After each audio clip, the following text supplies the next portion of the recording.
everyone, it is Echo Music here and I am back for another 911 Lone Star episode review. Today we're going to be talking about episode 415 titled Donors, and I absolutely loved this episode. It was thrilling and exciting, and I love that we got to see Carlos and Grace team up again. So let's get started. What is that? Nancy, Radio West Park. Tell them to have their transplant unit on standby. He needs a transplant? Judging by these staples, he's already had one. I'm guessing kidney. He's unresponsive because he's still under anesthesia from the surgery. Sir, I need you to stay still. I'm gonna get you back to the hospital. This time you're gonna stay there. At the beginning of the episode, the 126 come to the rescue and rescue a guy who was trapped in a burning car after a car accident. Only on the way to the hospital, they discover that this guy is only a few hours out from having a kidney transplant. Yeah, only a few hours. So this guy was completely zonked under anesthesia at the time. Then somehow when they get to the hospital, the guy becomes alert and assaults a paramedic and runs away. Poor TK, of course this man can never go a season without getting injured. And I'm still trying to figure out how this guy got away so quickly. I mean, he literally just had a kidney transplant. And as you find out later, there was no kidney transplant matching the John Doe at any hospital, which would make sense considering why would a hospital release a guy after having a kidney transplant only a few hours after? That's insane. So this turns out to be some sort of illegal organ donation, meaning the authorities need to go figure out where this kidney came from. Some help to you, okay? But in the meantime, we gotta get you out of that bathtub so that you don't get hypothermia. Okay.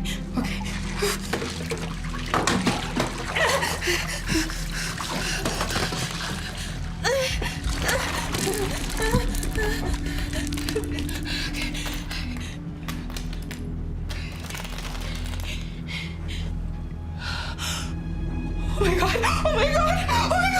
Lexi, what's going on? Somebody cut me open. I'm bleeding. Where are you bleeding from? There's staples, but it's leaking bad. Lexi, are there towels? So not long after we find out where this kidney comes from, when Grace takes a 911 call from a girl by the name of Lexi, who is woken up in a bathtub full of ice in a cheap hotel room, and has later then found out that she has been cut open. I mean, this is like the thing of nightmares. This girl was young and alone and violently mutilated. And Grace really does take a special interest in Lexi. Grace actually shows up at the hospital later to bring her flowers, only to discover that the detective is treating Lexi as a suspect. Because what, she received $1,500 in cash? Who would volunteer to be brutally mutilated for $1,500? I wouldn't. This girl is clearly a victim, and Grace really feels for her too because she is also a woman of color, and we find out later that a lot of these victims are women of color. Also, what is with the detectives this season? They are only seeing what they want to see and not taking everything into consideration. I mean, we had that detective at the beginning of season 4 with Iris, and now this one. I must say, you do make a very compelling case. So, I'm sorry, Detective, you believe us? Why wouldn't I? You said she was terrifying. I did not say that. I didn't say that. I personally think that we should start searching on the national transplant wait list because I think he was on it at some point. Whoa, easy, Mrs. Ryder. I said I believe you. I did not say I could help you. Why the hell not? It's not my case. You have to talk to the detective in charge. So my homeboy, Carlos, comes to the rescue and introduces Grace to Detective Washington. Y'all, I love Detective Washington, and I really want to see more of her. She's such a good detective, and she believes in Grace's story. So after confronting the other detective, she ends up taking the case. And they are able to pinpoint the identity of the guy who received the kidney transplant. That leads Carlos, Detective Washington, and the 126 paramedics to his house to get him to the hospital. Yes, this guy was on the brink of death because the kidney wasn't a match. I can't imagine anybody else who has received a kidney from this operation has actually survived, because it's not like any of these kidneys are being matched. They are just being harvested and put in another person's body. Also, I should mention that in the scene we just watched, Grace also discovers that Lexi has passed away. This poor girl, she was only 21. She could have had such a long and beautiful life, and it was cut short by this gruesome operation. Yes. Thank you. Yeah, I recall sitting in this very same hospital on another case, encouraging you to take the detective's exam. Thought about it. So why didn't you see it through? Because I became a police officer to help my community. I'd rather be on patrol trying to prevent problems than just picking up the pieces after the damage is done. I can respect that. But not every evil can be spotted from a patrol car. Sometimes you gotta follow them down a snake hole, especially when you have a gift for it. I really love this scene at the hospital. Here, Detective Washington confronts Carlos about why he hasn't taken the detective's exam. Yeah, Carlos, why haven't you? Carlos feels like he can prevent crime in the first place by being out in patrol. But Detective Washington is also right. Patrol can't prevent everything, and sometimes you have to put in that extra mile to stop evil. I'm torn with whether I'd like to see Carlos in patrol or be a detective. I love the action we get from him when he's on patrol, but I also love when we get to see him put on his detective's hat and solve these crazy, outrageous crimes. What I do know, though, is that Carlos has skills, and whatever he decides, he will always put his 100% into it to help make this world a better and safer place to live in. 5 years in prison. How about the punishment for accessory to murder? Murder? Lexi Briggs, your unwitting donor. She was drugged and had her kidney stolen from her. She died of complications from the surgery. Stolen?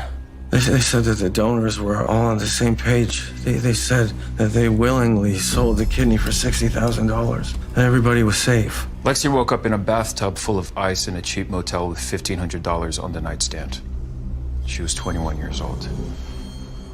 Oh my God. Oh my God. No. Poor girl.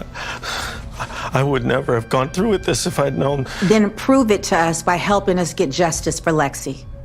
The names, Mr. Harris.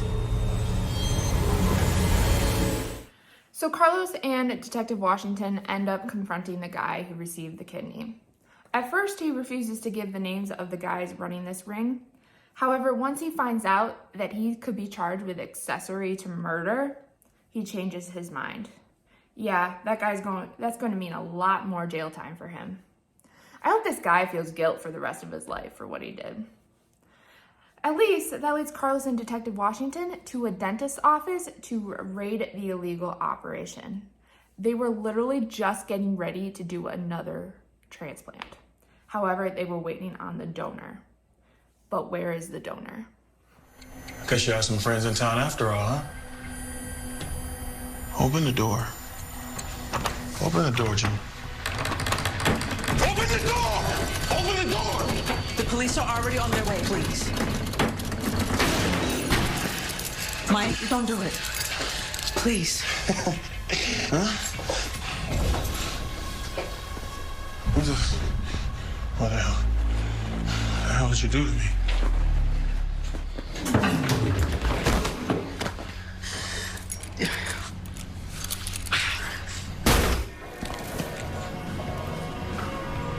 You showed up.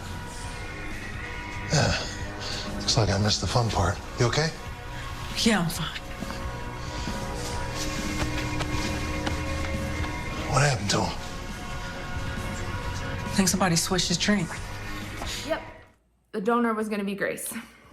She put herself in this situation to catch the guy that was luring these women. I mean, mad props to Grace. That had to take an extreme amount of courage and bravery to do. Something could have easily gone wrong. I mean, it was just dangerous all around. However, Grace was smart, like she always is. She ended up switching the drinks, so Mike ended up getting what he put in her drink. And that crappy detective ends up saving the day when he shows up and rescues Grace. Why don't you just stay at home like I told you to? I know. Yeah, she doesn't do that well. No. Why didn't you call me? Well, there wasn't a fire, babe. Why would I have called? Oh, well, yeah, there wasn't a fire. Yeah, no. I called the police. I can't thank y'all enough. No, it wasn't them, actually. It was him. So that's the fella? Yeah, it is, actually. Detective, let me just say something to you real quick. The next time my wife tells you something, you better listen to her. Yes, I'm starting to see that. Well, don't just start. Judd, he listened to me tonight, okay? And as somebody that listens for a living, I do think that's a skill that can be learned, right, Detective? I appreciate that, Ms. Ryder.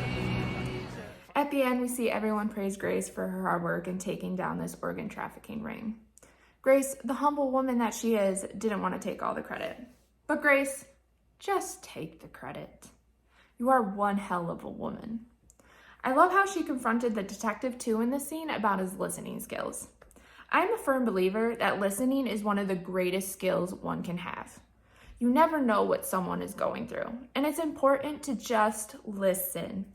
Even if you don't agree, you should just listen. And especially as a first responder, that is an important skill to have. Grace is a good listener. Carlos is a good listener. Detective Washington is a good listener. And because of that, they were able to get justice for Lexi. So this episode was close, but I did not place it in my top 5. It felt like maybe it was just missing that slight little bit edge to make it into the top 5. But I will say that it is definitely in my top 5 favorites for season 4. I'd say right now, not in any particular order, my favorites from season 4 are 415, 42, 44, 49, and 412. Does anybody agree with me on those top 5? Let me know what you think, and let me know what your favorite episodes from season 4 are. Also, just let me know what you thought about this episode. I really did enjoy watching it. So again, I want to say thank you guys so much for watching this video. If you liked it, give it a thumbs up, and stay tuned. We are only 2 weeks away from the finale.